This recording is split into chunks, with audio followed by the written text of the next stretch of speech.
All right, good.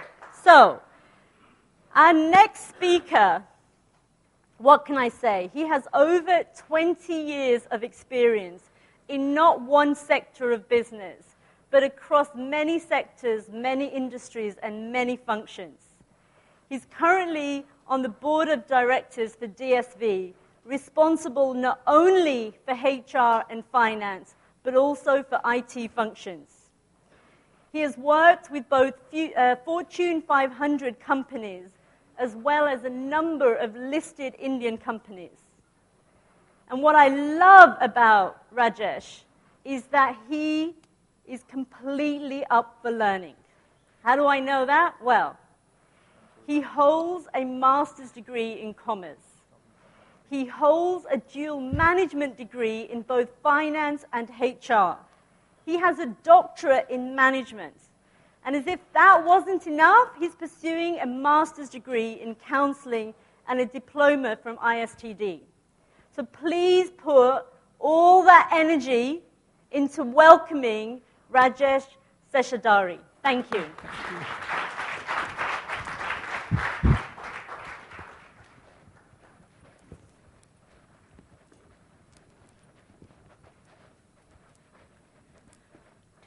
Good afternoon, friends. Am I audible? That's good. I think she said a number of good things about me. My neighbor, I believe, was jealous. But it doesn't really matter because all these academics have no meaning, actually, except for what we undergo in our day-to-day life. And it's a long process of learning which never ends till the day we die. What I'm here of is, I'm probably, you can say, the odd man out in this conference, because I'm a kind of jack of multiple trades, but a master of none. So I do not profess to have any kind of expertise in any particular subject, but whatever little that I can share with you in terms of experience and in terms of bringing some different perspectives or insight, and maybe it could be of help to you. The topic that I have landed with is risk, which is not a topic, I would say, which is often covered in most of these conferences, not just in HR, but it is also very rare in finance. And since I wear two hats, I often get, I would say, the worst of both or the best of both. Everything could be looked at flip side or this side. This also could be an advantage or a disadvantage. But risk is certainly there, and some of these slides would actually be an eye-opener in terms of how it is an area that is often neglected. And what I've heard throughout the day and in many other conferences in the past is also about HR being a business partner. And I know that it has been a hot topic for a decade almost, if not more. It's been there for quite a long time. But trust me, friends, a decade ago, it was also in finance conferences that they used to say exactly the same thing. Why isn't finance part of the business? Both of these were looked at as support functions, just as IT is today, because this is not anything to do with IT. But all these support functions, how do they play a part? And of course, a lot of you who are already there, who have shared some insights as to how you could be an ideal business partner. I would say that today, if there is a CFO, you can't really look at him as a bean counter or as an accounting manager, but he is there maybe second to only the CEO, and that is where I believe HR should also be. It should be the right hand and left hand, and I can see no reason whatsoever why it should not happen in the years to come across all companies. So the topic here is about human factor based risk, and okay, what is risk?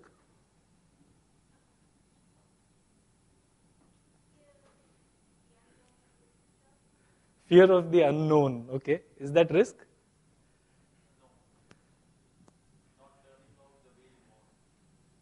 Not turning out the way you want. I think, yes, that's more spot on.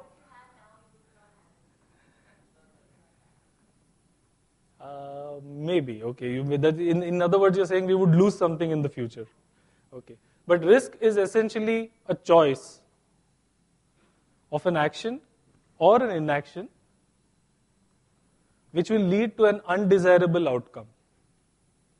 In other words, when we are looking at it from an organizational perspective, we all have choices, and as of today, compared to 30 years ago or 40 years ago or maybe 100 years ago, we have far too many choices. So if we have to buy a small car today, I guess it is not going to be a one-day decision, but you'll probably spend weeks investigating all the pros and cons. The more the choices, the greater the probability of a wrong decision and greater the probability of an undesirable outcome. And the risk today is far higher than what it was in the past. But of course, this means that it's a matter of choice. The risk exists, but it is only the choice that we make which will finally translate into what the outcome is. As for human factor risk, unfortunately, anything and everything to do with human beings, because like the gentleman said earlier, human resources is the only function which is human before it. So when we talk of human factor risk, anything to do with human beings is a human factor risk. Just to share something with you which is from the Fortune 1000 companies survey in 2008, you would find that all the risks, the corporate risk areas which were looked at from 2 points of view. One is to see which of them have a high impact, and the other is to see which of them are likely to occur. Now, out of this survey of 1,000 companies, human factor risks are in the top 5. They are just about 10% lower than IT in terms of impact. So there is a 61% population in those 1,000 companies who feel that human resource risks would have an impact on the company bottom line. And the likelihood is, as you can see among these top 5, is the highest. Because all of you and all of us are probably dealing with not just the best resource, but the most difficult resource to manage.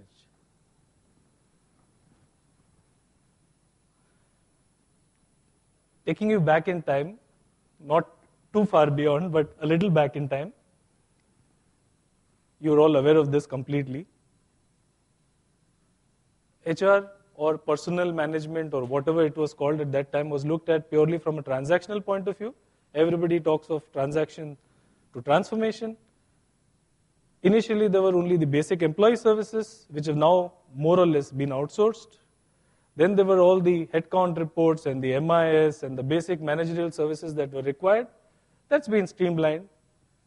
Compliance, however, has not gone anywhere. It still resides within your purview, and I guess it will not go away. It is here for keeps. Meantime, all these made way for the new wave, I should say, of HR, where it was people, processes, and analysis, which again had various levels built in. Internal monitoring in terms of retention, engagement, movement, etc. External monitoring in terms of benchmarks, organizational comparisons.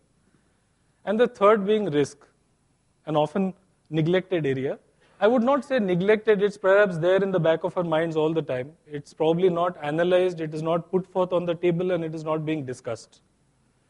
And this risk is of course growing, as I told you, which in turn means that there are more compliance responsibilities on all of us. As far as the business concerned, because we're all talking about going from transactional to transformational. Now, as far as the business is concerned, level 1 has probably some impact. Level 2 has a little bit more impact. And risk, as I said, continues to grow. Now, when we look at this new dimension, or it's not a new dimension, but I would say the total dimension of HR, in terms of being transformational, in terms of being a business partner, what is looked at is understanding the key CEO challenges, because that's what we've all been saying, that's what the people in during the morning sessions have been saying. It is to identify what is it that the CEO feels is a challenge and to address those areas, which is being done with people's processes, analysis, etc. Again, what we have not talked of is risk and compliance.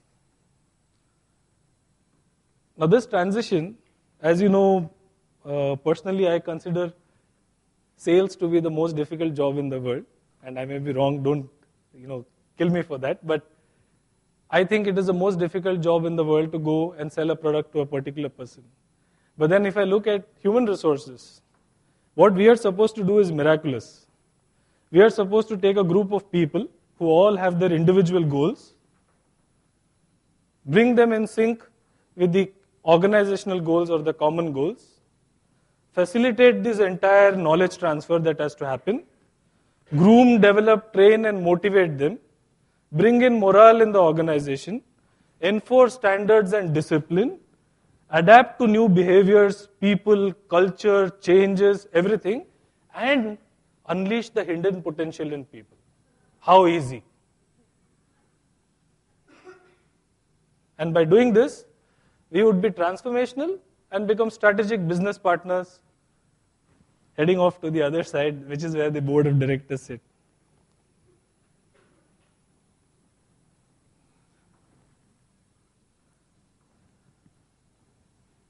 What I have gathered and what I can say is, apart from doing all the things that we do on a day-to-day basis, apart from all the things that we have done, one of the other routes could be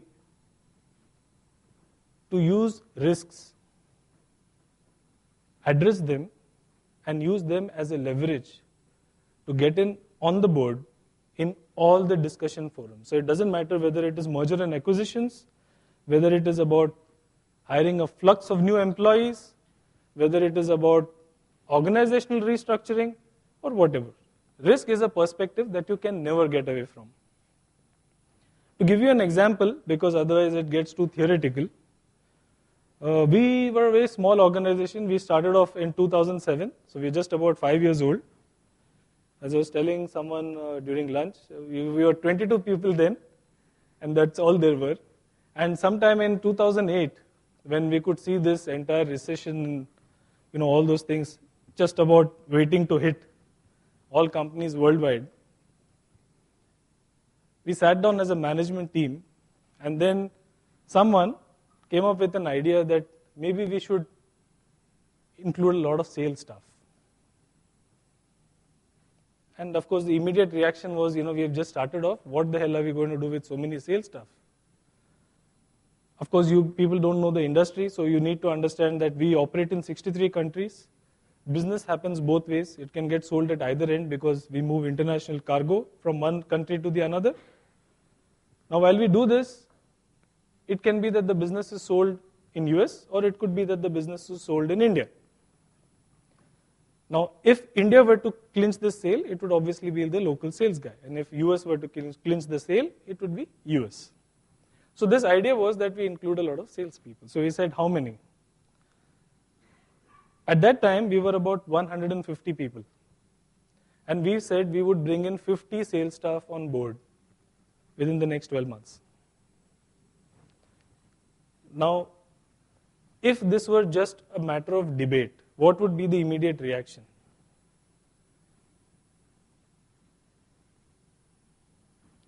What would be your reaction as HR?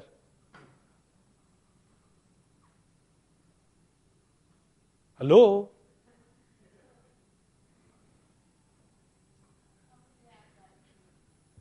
How would they add value to my business? Okay.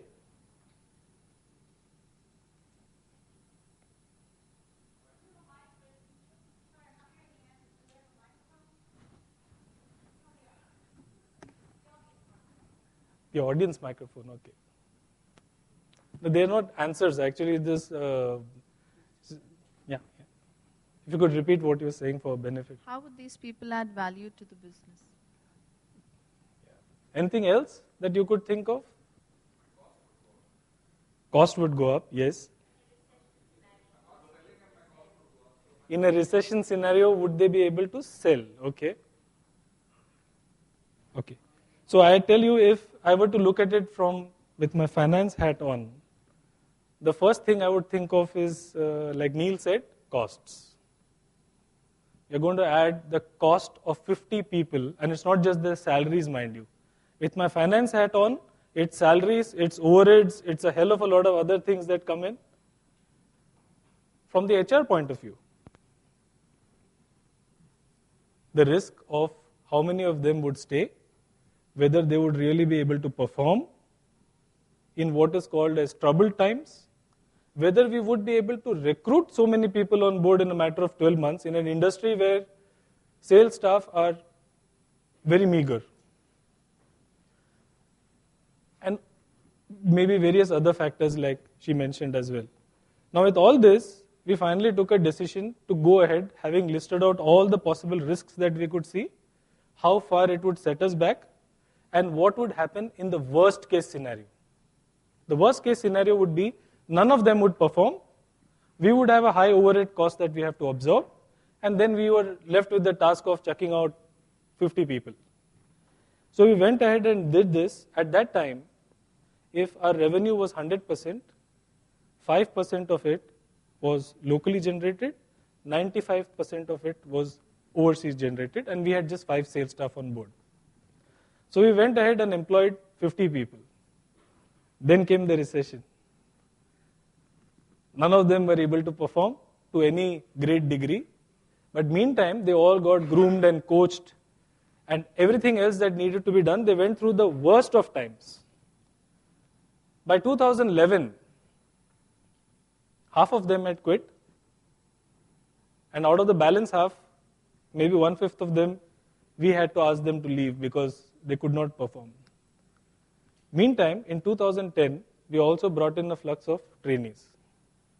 Now what we were left with is the best sales guys that we could have out of this 50, who were grooming a fresh lot of trainees. In 2012, from 5% of locally generated sales, we are at 30%, highest among 63 countries in the world, except US, and the cost has been fully absorbed. Now the point of all this is not to say what a grand thing we have done, but the point of all this is to look at the same event from a risk perspective. And this is where HR could add value for decisions which purely based on financial numbers look absolutely stupid. Because if you were to look at it as a cost or as just an subjective opinion, nobody would go ahead with this. And let me also tell you, there were a lot of companies in the industry laughing at us because we had one of the highest number of sales staff in the industry. But it worked out. So what are these risks that we are talking about? Broadly 4 categories: strategic risk, operational risk, compliance risk, and financial risk. Now strategic risk has obviously to do with, as it was mentioned this morning, about translating or simplifying the mission and vision, the values of the organization down to the lowermost staff. But even as this is done by HR, what is more important to see is that whether this is being practiced at the top.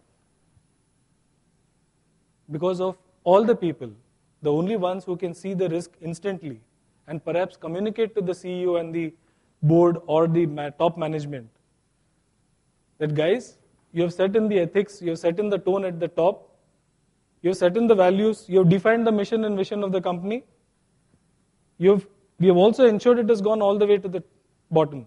But are you following it? There is no point in me trying to instill discipline in my staff if I am going to come half an hour late every day.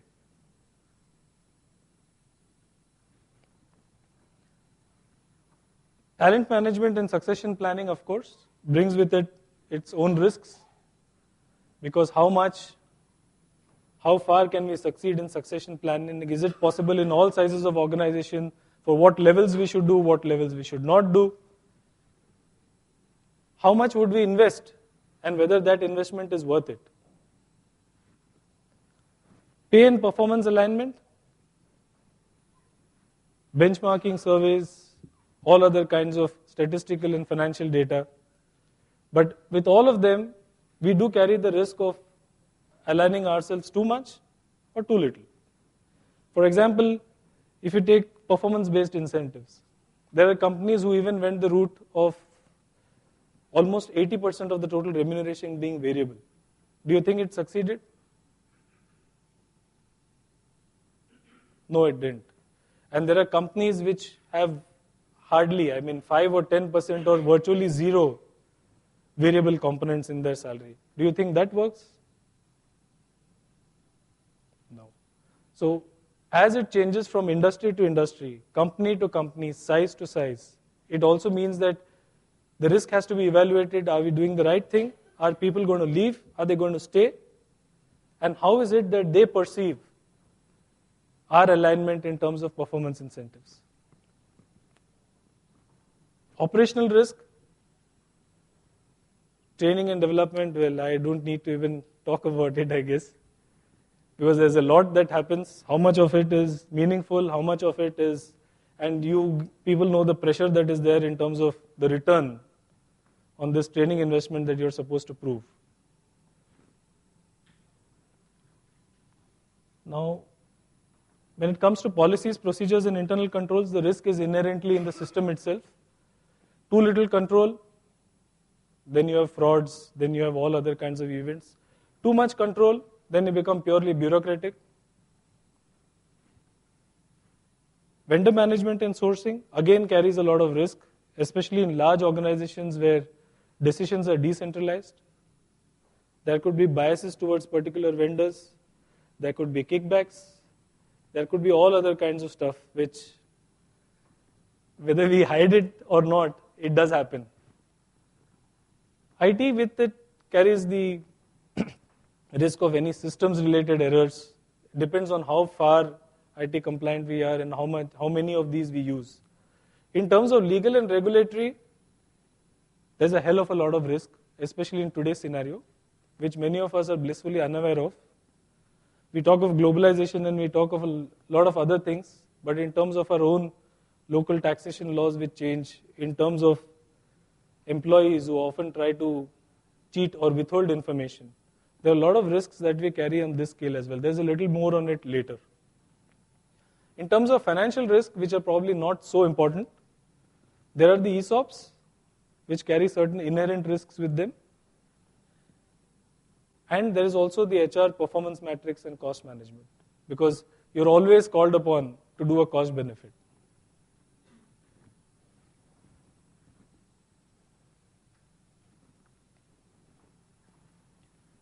In terms of statistics, unfortunately, as I wear two hats, you have to live with it.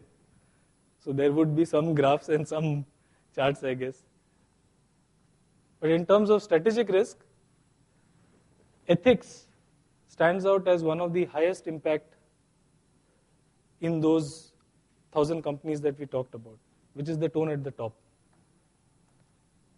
So is talent management. They seem to be the key challenges or the key risk areas. More than 60% feel that it is high impact.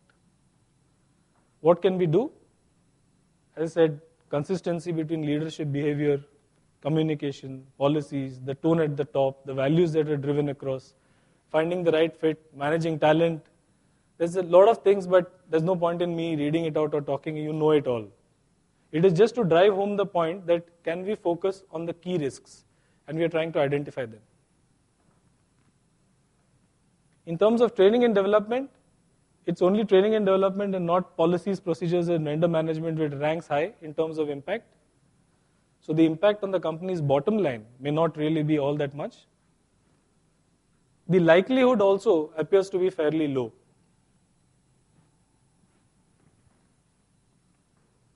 In terms of compliance, you again shoot out into the 60% plus bracket in terms of impact on the company bottom line, whether it's legal and regulatory or otherwise.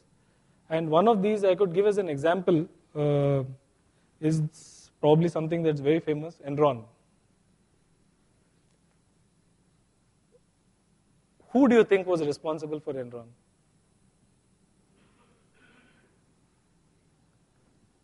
Sorry, I can't hear. Politicians, okay? I'm talking about Enron on a global scale, not just India.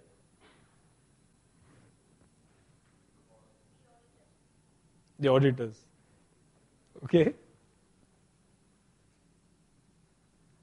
And who do you think was responsible for the financial crisis that happened starting with US and then hit us all over the world? Auditors again?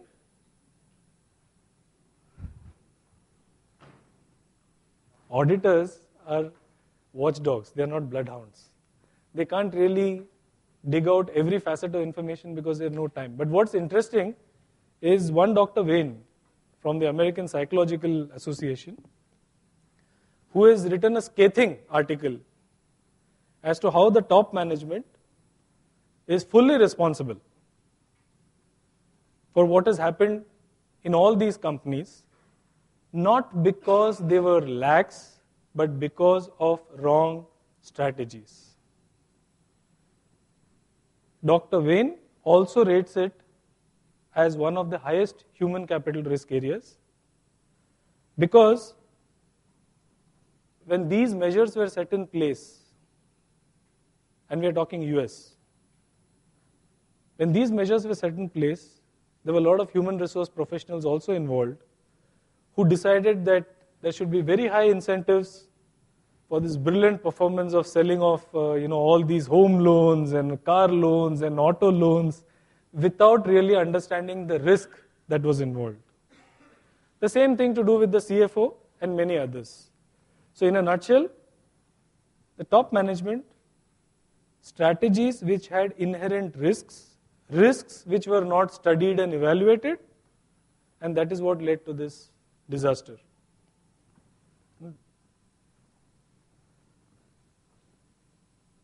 This, of course, I have a very interesting discussion all the time with most of my, I would say, colleagues in and across, which you would have noticed. How many of you allow false rent receipts to be submitted to the company to claim tax benefits?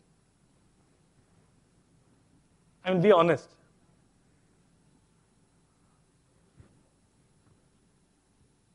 When an employee submits a rent receipt because he gets that, the tax break, I'm sure you all understand that part. You get the tax benefit. How many of us really bothered to see whether it is, genuine or whether it's... I had only one gentleman, I think Neil, who was honest enough to say, but do you all really stop it? Do you verify it for accuracy? You do? Okay. Excellent. But I tell you, if I were to wear my HR hat, I would probably tell the employee, kar de yaar. Go ahead with it because you get the tax benefit. But then I wear the finance hat and I tell him, do it, but do it knowingly. What I tell them is, you still want to do it, don't come and tell me. You forge signatures, you do everything you want, but remember, it is not just tax evasion, it is section 420 of the Criminal Procedure Code. You are perpetrating a fraud on the government of India. And sorry. And the moment I tell them that, you can see that their perspective changes. Again, it's a question of how much is the risk and whether the employee really knows it. Often they don't. Now, if that wasn't enough, I'm sure you're bored to death by now. But we talk of globalization, and of course, one of the main things in all the forums to come would be this, the flat structure across the globe, the communicability, and so on. So 7 billion people, 7,000 languages, 1,000 governing bodies, close to 1 million global companies who have a presence in more than one country. And with this comes the mobility and the ease of communication. And they bring in turn a host of risks. For example, if an expatriate comes to India, can I pay half his salary here and half abroad? Can I pay his entire salary abroad and reimburse it from here? Can I pay only his social security abroad and the rest of it here? Can I pay him only his living expenses here and his salary abroad? How much of that is compliant and how much is not? We have no clue unless we really get into studying. And this is just the beginning. There are far more serious issues where you could even have the business reputation at stake, especially in countries like China or Japan for that matter. And these also need to be ascertained. And one of the favorite pet topics is, of course, the demographic dividend. I'm sure you're all familiar with this term now for the past 2 years, especially since the India Economic Survey. You all heard of this, yes? Yes or no? No?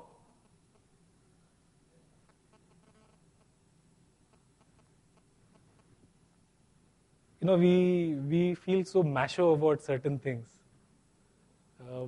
I was in a finance forum recently, and the only thing that affected a lot of people was the rupee sliding down. And they all felt so bad about it. Because we feel so macho about the rupee, it should be one of the strongest currencies in the world. And I asked him why.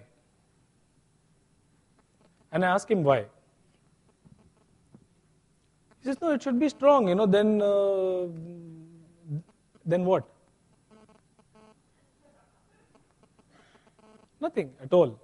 In simple terms, leaving all the jargon aside, one of the disadvantages I have is I can rarely talk technical because I'm not proficient on any subject. But leaving all this jargon and technicals aside, in very simple terms, can I buy the same thing for a rupee today that I could buy 5 years ago? I can't. Which means that my cost of living has gone up, which means my purchasing power has gone down. If my purchasing power has gone down domestically, how the hell will it not go internationally? So the rupee has to grow weak. The more we grow, the weaker the rupee will be. Similarly, this demographic dividend which we are so proud about, India is the only country in the world, which by 2020 will have an average age of 29 years. I have given you the comparison also, 37 for China and US and 45 for Europe. So we all feel so macho about this fact that we are going to have an entire young generation, Gen Y, flooding the markets. More than half of this population would be less than 25 years of age. So we are talking of a population of 600 million Indian citizens less than 25 years of age. And we still have 250 million illiterates. It still continues to be the largest in the world. 2/3 of India's population will be employable. That's close to about 850 million people. When I say employable, I include agriculture and everything else as well. Unfortunately, the youth, as we call them, now this is not going to last permanently. So when I hear a lot of chests being thumped, this is all a matter of maybe 30 to 40 years. By 2050, the youth will taper off from 36% to 26%. Now while all this happens, by 2025, to the existing workforce, 300 million people will get added. The point is, the National Skills Development Corporation feels that we are not equipped to educate even 1/3 of this population.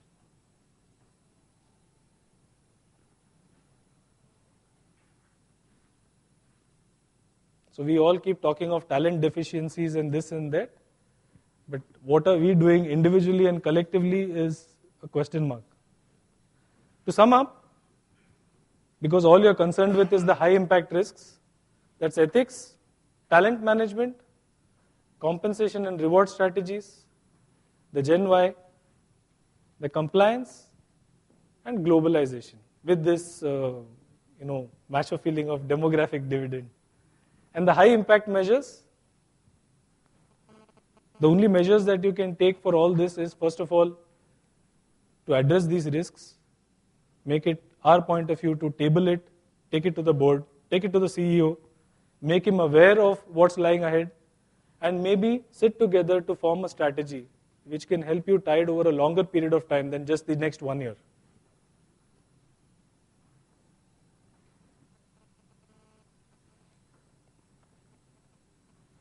As I said, I go to finance conferences and I hear that finance are silos.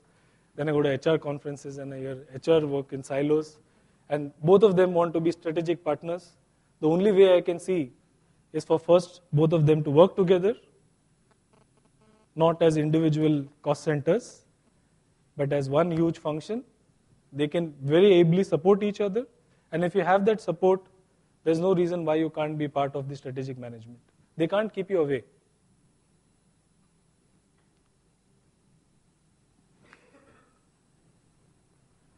The conventional wisdom is that we as HR have to do this, or we as finance have to do this.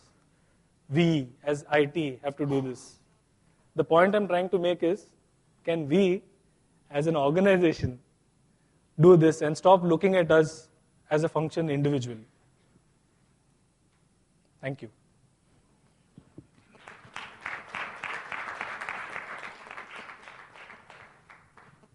I don't know if that was something too different, too boring. I have no clue, but questions?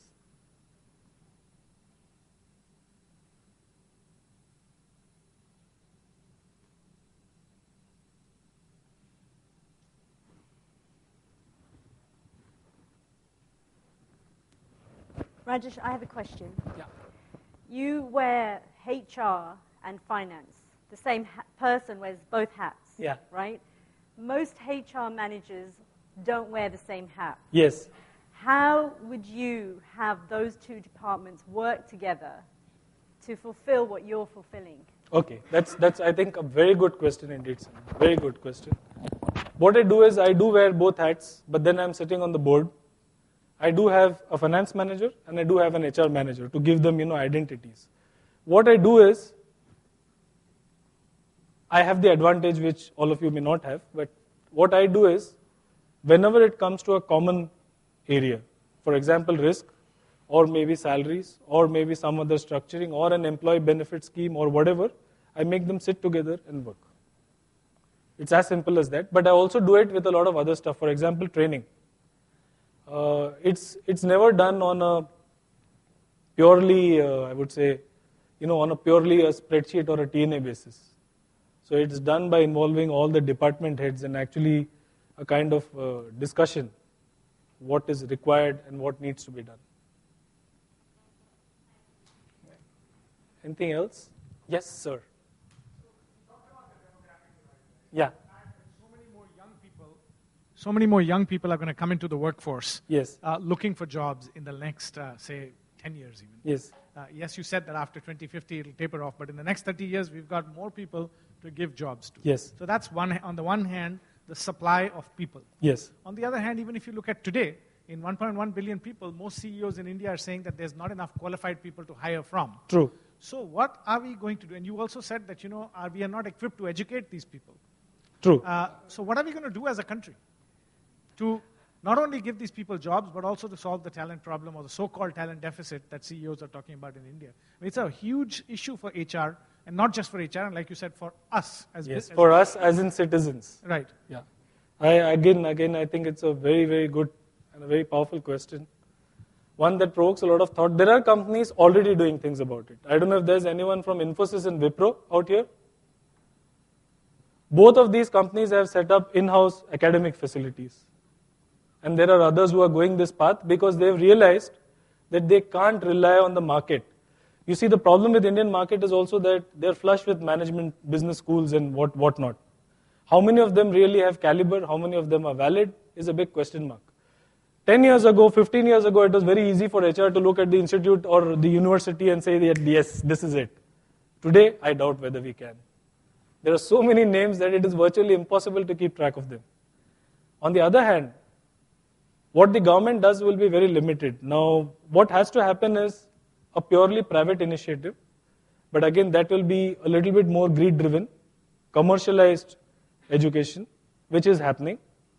What is not happening is the non-commercial side, and I guess a lot of corporates will have to step in and introduce this, because I don't see any other way that it can happen. But we are, this morning when I think I was talking to you only, and you mentioned the McKinsey report, which is very, very valid. The value of an Indian graduate today is 0. Would you agree or do you disagree? In the global market, the value of an Indian graduate today is 0. Because when he comes out as a BCom, BSc, BA, it just doesn't work. That is why all of them have to go in for further education. I have 12 management trainees on board. All of them are engineers. All of them are engineers. They have done their engineering because their parents said so. Then they found that they couldn't really find jobs which were valid. Then they went to management schools, and now they've joined me as management trainees. Look at what we are doing with our population. And it is each and every one of us who actually have to, some way, collectively, have this addressed at the highest possible level, so that there is a complete turnaround when it comes to education. Yes?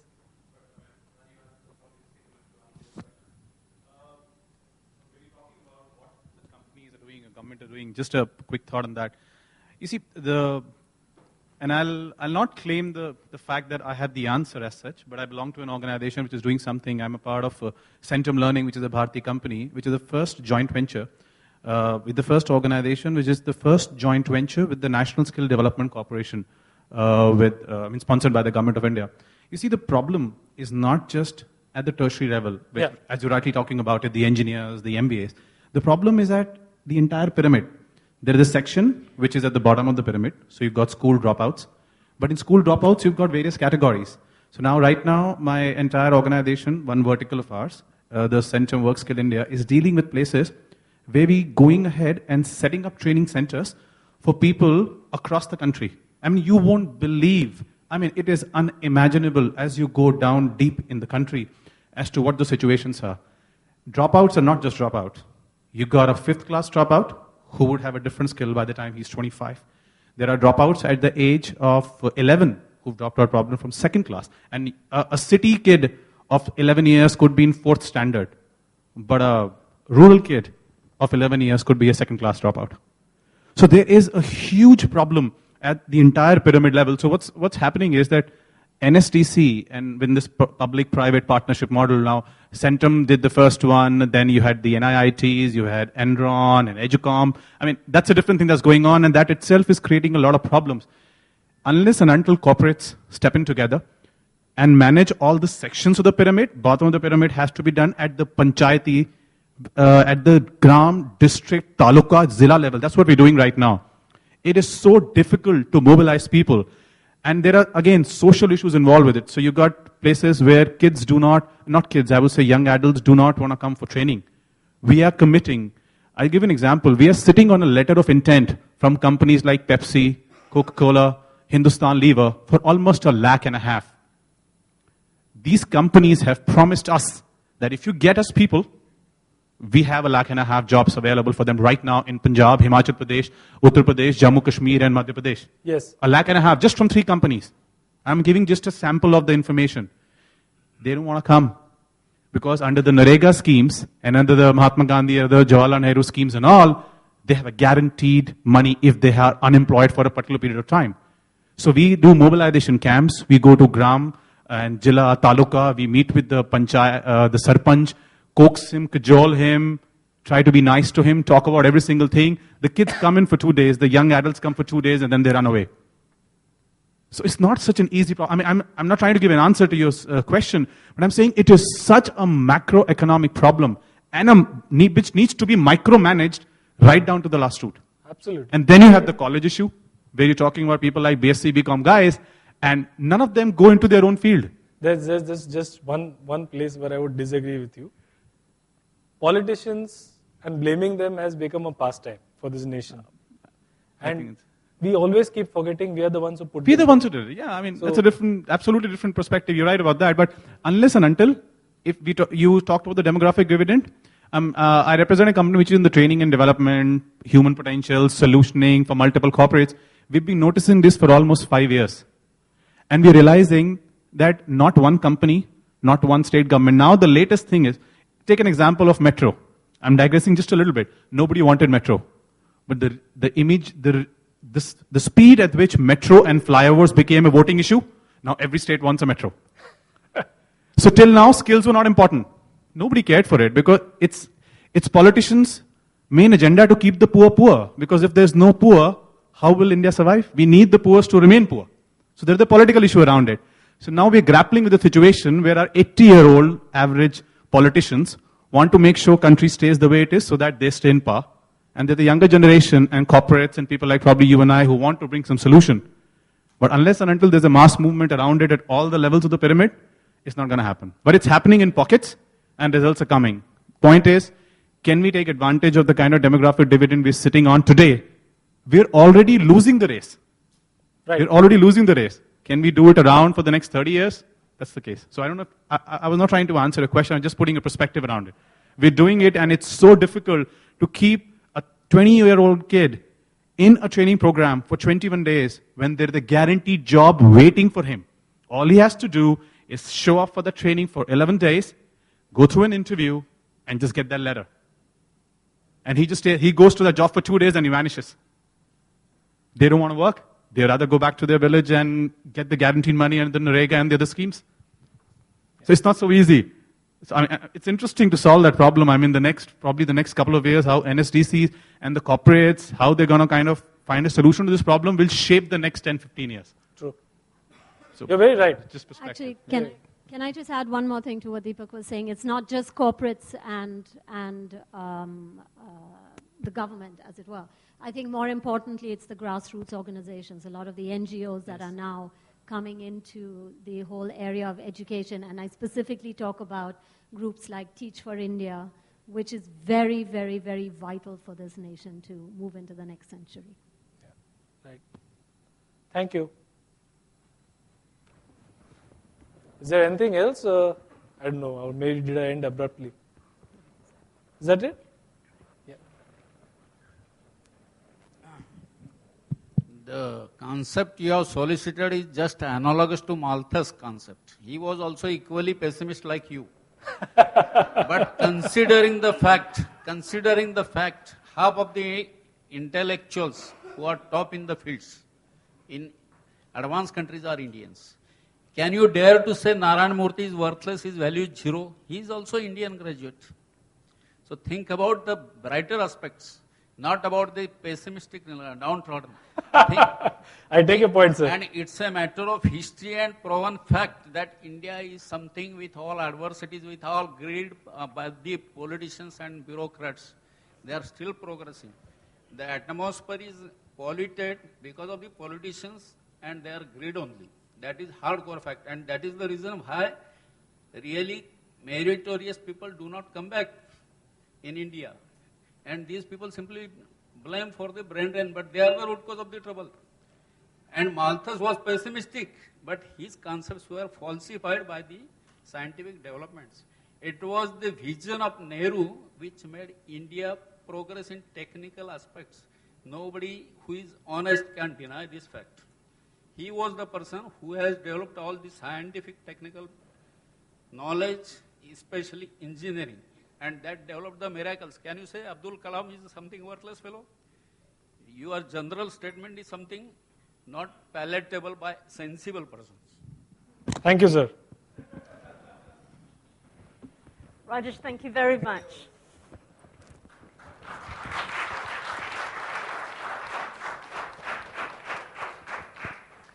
I'm wondering whether I woke you up too much. All right? Okay, good. Now, our last speaker is no doubt not by any means our least speaker. All right? When I read his little biography that I got for each speaker, there was only one line I highlighted. And it wasn't because everything else wasn't relevant, it is. But what I highlighted was that Adil Malia is President HR employing 70,000 people. 70,000 people. How do you be accountable for 70,000 people? And it's not a coincidence that when we rang people about the 4th HR Leadership Congress and we said that Mr. Malia was speaking, people asked, what was he speaking about? And when we said leadership is about fellowship, people were amazed. So I don't know about you, but I'm on the edge of my seat, ready to listen to what Adil Malia has to say. Ladies and gentlemen, I give you Adil Malia. Thank you.